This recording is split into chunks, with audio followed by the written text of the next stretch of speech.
It was summer. The wheat was golden and the oats were green. A duck was sitting on her nest. She was very tired. She had been waiting for a long time for her eggs to hatch. Finally, the eggs started to crack open. "Quack, quack," said the mother duck to her ducklings.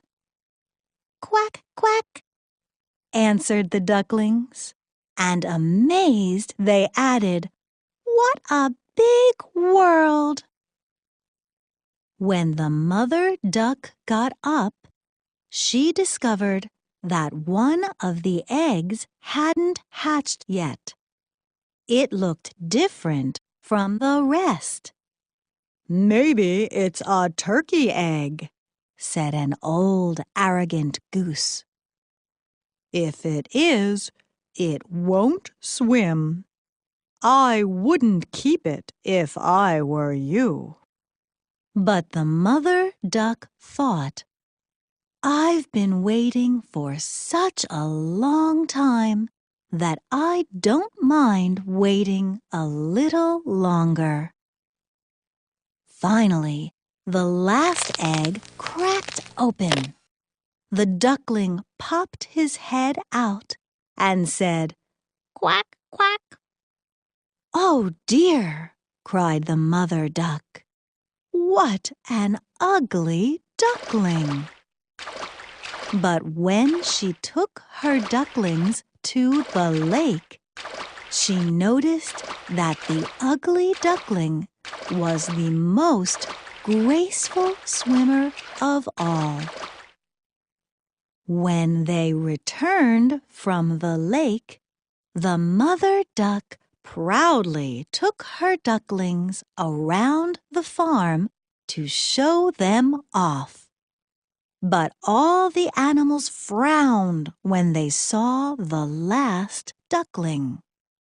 "How big and ugly!" said the chickens, pecking at him. "He's not pretty like the other ducklings," said the pig. "We won't stand having him around," said the goat.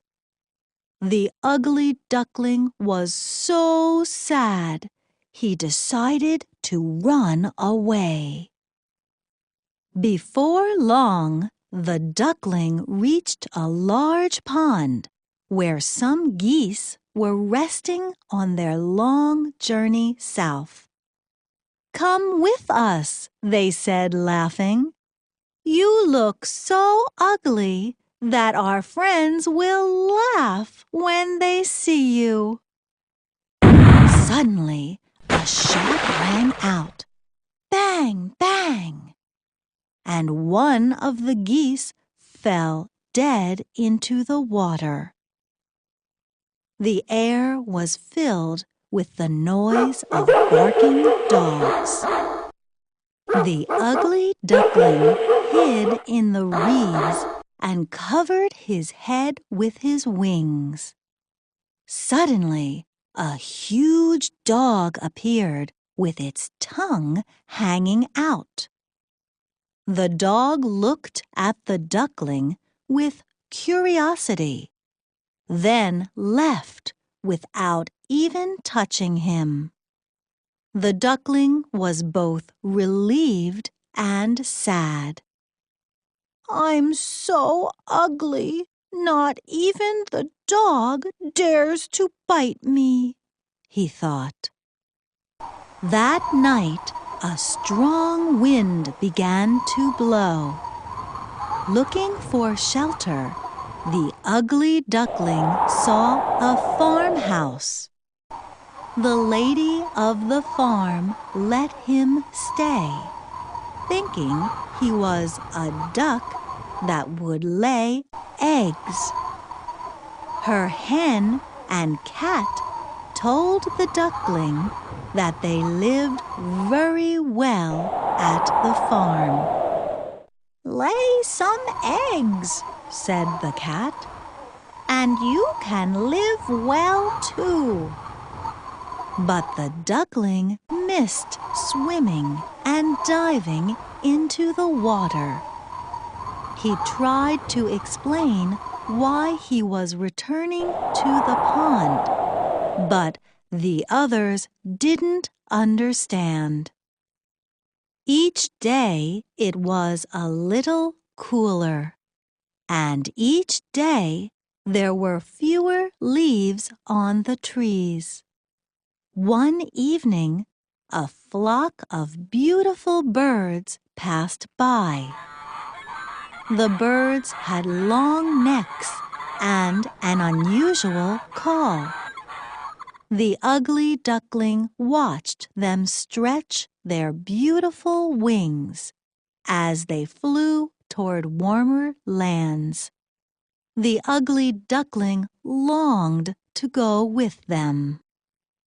The days got shorter still.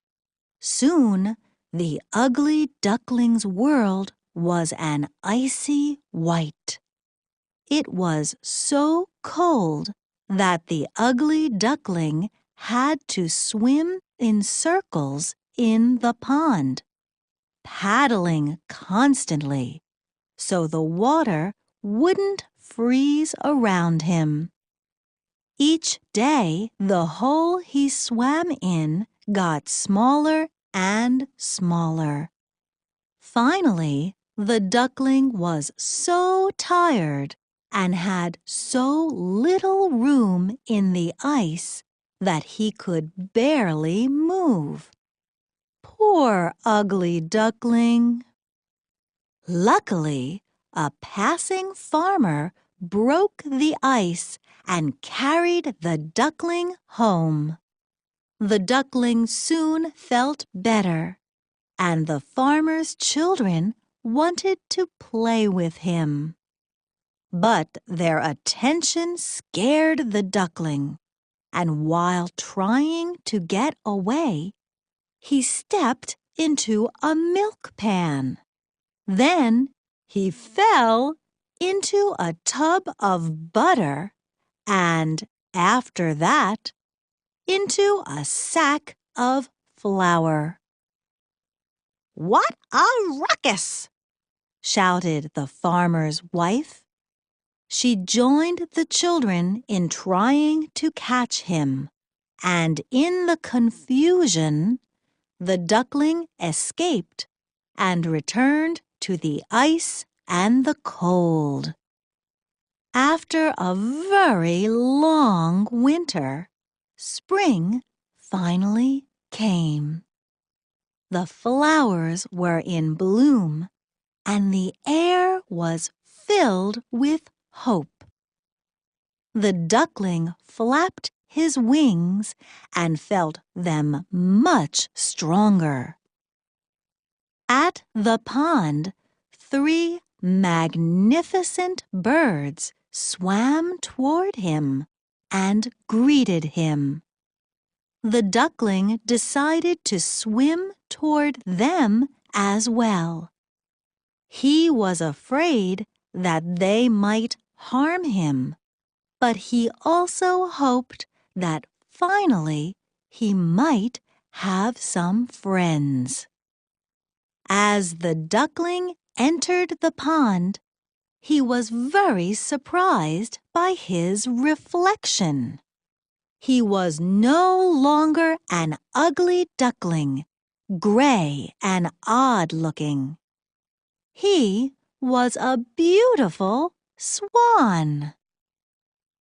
The 3 swans caressed the duckling, and he remembered how miserable he felt when he was laughed at because of his ugliness. He couldn't understand how the change happened. All he knew was that he never could have dreamed of being so happy when he was an ugly duckling. The end.